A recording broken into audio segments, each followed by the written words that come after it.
The earth remembers what men forget. Look at them. Too few. Too far from home. By sunset, this will be over. No. By sunset, the world will know who stood for it and who fell trying to stop it. In the summer of 636 AD, in a river valley on the edge of what is now southern Syria, the fate of an entire civilization was decided in 6 days. 6 days that shattered an empire which had stood for centuries. 6 days that opened the doors of the Levant, of Syria, of Palestine, to a new era. 6 days that history has never fully forgotten, even when men have tried. This is the Battle of Yarmouk.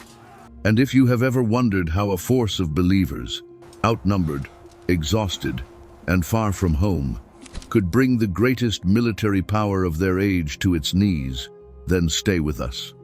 Because what happened on the banks of the Yarmouk River was not simply a battle.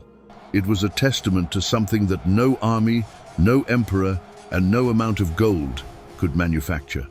Subscribe to Iman al-Din TV, where the stories that shaped our faith are told with the weight and depth they deserve. And don't forget to send peace and blessings upon our beloved Prophet Muhammad sallallahu alaihi wasallam. Now, let us begin. To understand Yarmouk, you must first understand the world it shattered. The Byzantine Empire in the 7th century was ancient, proud, and formidable.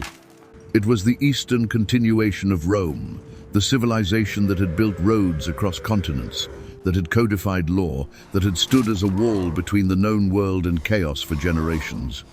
Constantinople glimmered on the Bosphorus like a jewel stitched into the throat of 2 continents. Its emperor, Heraclius, was no ordinary ruler.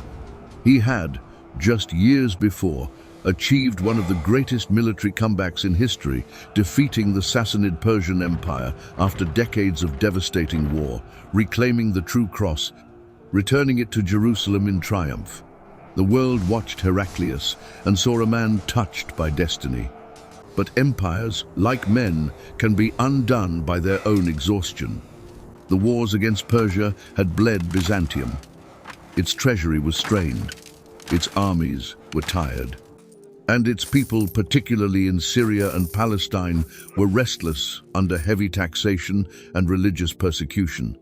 The Byzantine state had imposed its Chalcedonian Christian doctrine upon populations that held different beliefs, and the resentment ran deep.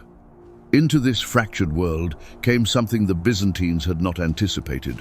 From the Arabian Peninsula, a new force had emerged, born not of imperial ambition, but of conviction.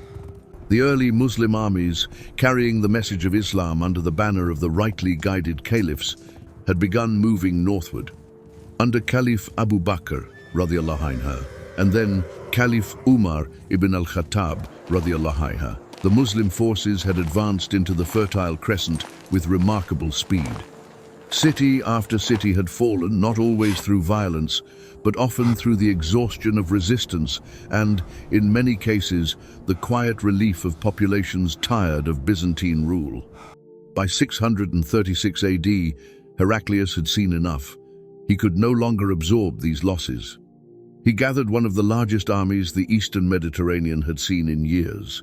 Estimates by historians like al-Baladuri and accounts preserved by al-Tabari suggest a Byzantine force that vastly outnumbered the Muslim army.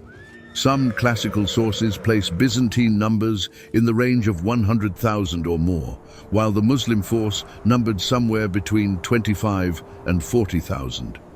Modern historians debate the precise figures, but no serious scholar disputes the fundamental imbalance. The Byzantines had numbers, wealth, professional soldiers, Armenian auxiliaries, Arab Christian tribal forces, and the full logistical might of an empire behind them. The Muslim forces had something else. Look at our numbers. By tomorrow, none of you will remain. Then tomorrow will decide more than lives. It will decide who stood with faith and who stood with pride. They had Khalid ibn al-Walid, radiallahu anhu. There is a reason history gave him the title Sayfullah, the sword of Allah, not because it was given lightly. In the history of warfare, There are commanders who win battles. And then there are commanders who seem to reshape the very nature of war around them. Khalid ibn al-Walid, radiyallahu anh, was the latter. He had never lost a battle. Not once. Not in his campaigns in Arabia, not in Iraq, not in Syria. He read terrain the way scholars read text fluently, intuitively, with deep comprehension. He understood the psychology of armies. He knew when to strike, when to hold, when to feign weakness, and when to unleash everything at once. Under the overall command of Abu Ubaidah ibn al-Jarrah, radiyallahu anh, a man of profound wisdom and spiritual depth, Khalid served as the supreme field commander at Yarmouk. Caliph Umar ibn al-Khattab, radiyallahu anh, had entrusted this moment to the best men available. And in that summer of 636, on the flat, windswept plateau above the Yarmouk River gorge, everything converged. The Muslim army gathered. It came from different directions, consolidating after earlier engagements across Syria. Historians record that Khalid organized the force with extraordinary precision, dividing it into mobile units, assigning specific commanders to specific flanks, building in the flexibility that would prove decisive. He studied the terrain carefully. The Yarmouk River runs in a deep gorge behind the Muslim position, a geographical feature that would become one of the most consequential pieces of ground in military history. To the front lay the vast Byzantine force. Behind lay the gorge. He chose ground whose ravines and broken edges could become decisive if the Byzantine line ever collapsed. Day 1. The Byzantine advance began with all the visual power that empire could project. Heraclius himself was not present on the field. He directed operations from Antioch, far to the north.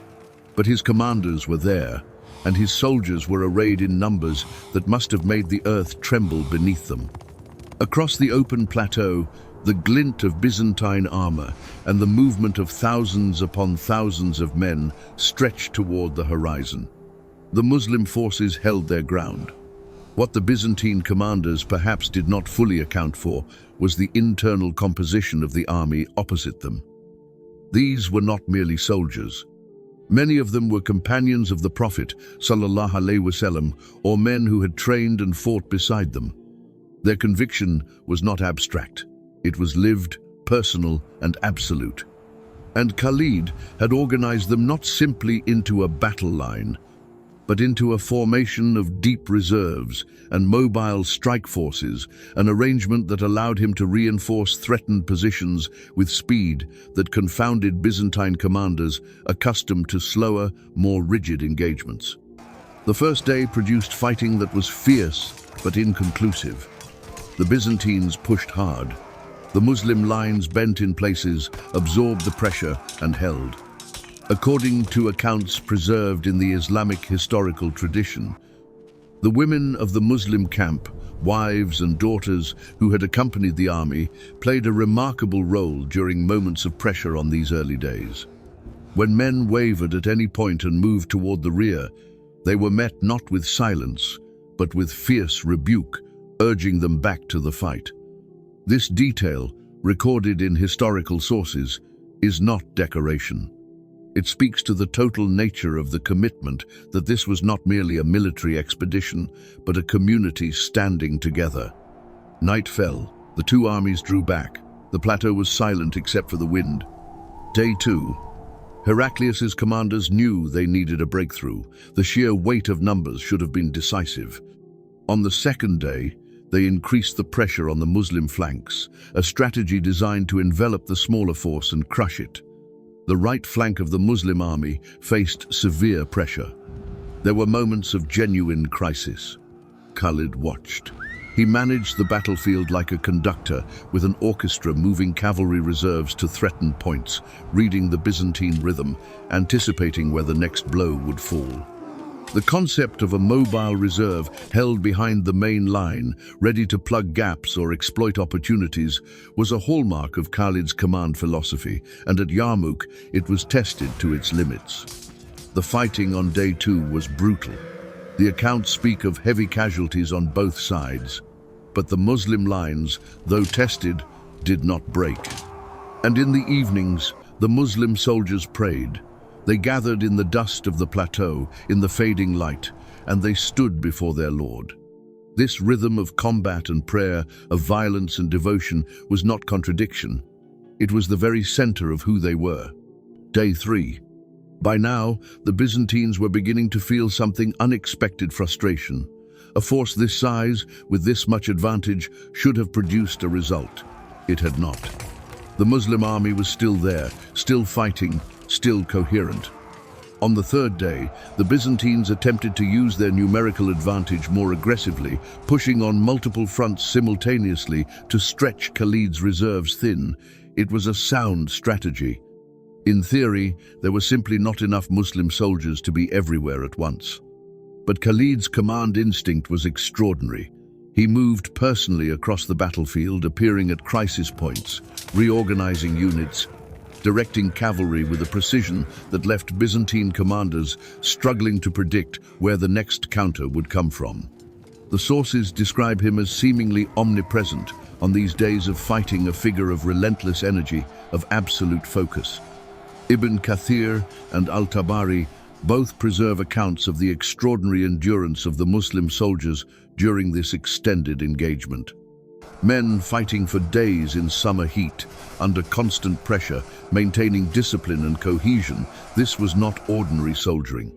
It reflected training, belief, and leadership of the highest order. The plateau held the smell of blood and dust, and the sound of metal. And still, the Muslim army did not break. Day 4. The Byzantine commanders shifted tactics.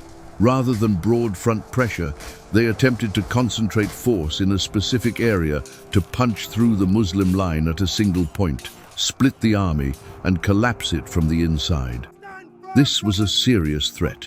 A penetration of the center or a decisive collapse of one flank could unravel everything.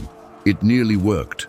On the fourth day, the Muslim right flank came under assault of a kind that pushed the defense to its absolute edge. There are accounts of the line giving ground of a genuine moment where the coherence of that section of the army was in danger. Why do you still stand? Because behind us is no safety, and above us is Allah. What happened next illustrates something crucial about this battle, and about Khalid ibn al-Walid's, radiyallahu anhu, genius. He did not panic. He did not reinforce blindly.